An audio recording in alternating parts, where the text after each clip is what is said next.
ఇట్లా అని ఇట్లా మలకేసి ఇట్లా వేసి ఇట్లా పెట్టి ఇట్లా గుంజాలి.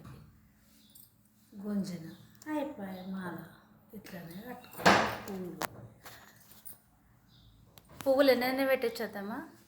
ఎన్నైనా పెట్టుకోవచ్చు, 2 పెట్టుకోవచ్చు. పువ్వులు లేకుంటే 1 పెట్టుకోవచ్చు. పువ్వులు ఎక్కువ ఉంటే 3 పెట్టుకోవచ్చు.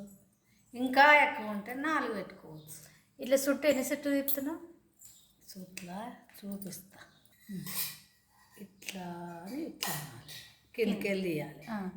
తీసిన తర్వాత మళ్ళీ ఏలుకి ఇట్లా పెట్టి ఇట్లా తిప్పాలి.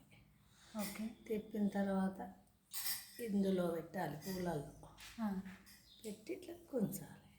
ఉంటుందా ముడి? అది గట్టిగానే ఉంటుంది ముడి. అలా అయితే ఇంత దగ్గరగా అల్లరు, ఒక్కొక్క పువ్వు పెట్టి అల్లుతారు. మా తోటలో పూసినాయి కాబట్టి మేము ఎక్కువ పెట్టుకొని ఇట్లా అల్లుకుంటాం. అల్లుకొని ఇట్లా గుంజుకుంటే కూడా ఎక్కువ పొడవు అవుతుంది. ఇది ఏంటిది అత్తమ్మ మధ్యలో పెడుతున్నావు? ఇది దవనం, మా తోటలో ఉన్న దవనం. ఇది మస్తు స్మెల్ వస్తుంది. మామూలు దవనం కూడా ఉంటుంది, కానీ మాది స్మెల్ వచ్చే దవనం ఇది. ఎంత బాగుంటుందో. ప్లేన్ కాకుండా దవనం ఇట్లా పెట్టుకుంటే ఇట్లా బాగుంటుంది. ఎంత బాగుందో దవనం. పువ్వులు, ఈ పువ్వులు కనకాంబరాలు అంటారు. ఇలా పింక్ కూడా ఉంటుంది కదమ్మా? పింక్ ఉండవు కానీ ఇందులో లైట్గా ఉంటాయి. కొన్ని పింక్ ఉంటాయి, కొన్ని లైట్గా ఉంటాయి, కొన్ని ఏమంటారు ఇది థిక్ కలర్, లైట్ కలర్ ఉంటాయి. ఇంకా ఏమంటారు బాగా పింక్ కలర్లో కూడా ఉంటాయి కనకాంబరాలు.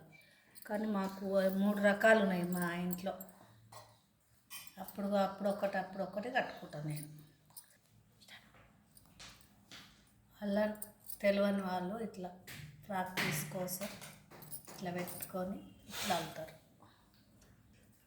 తెలిసిన వాళ్ళు గబా పెట్టుకుంటారు. ఇట్లా వేసి మలక తిప్పి ఇట్లా పెట్టి ఇట్లా గుంజాలి.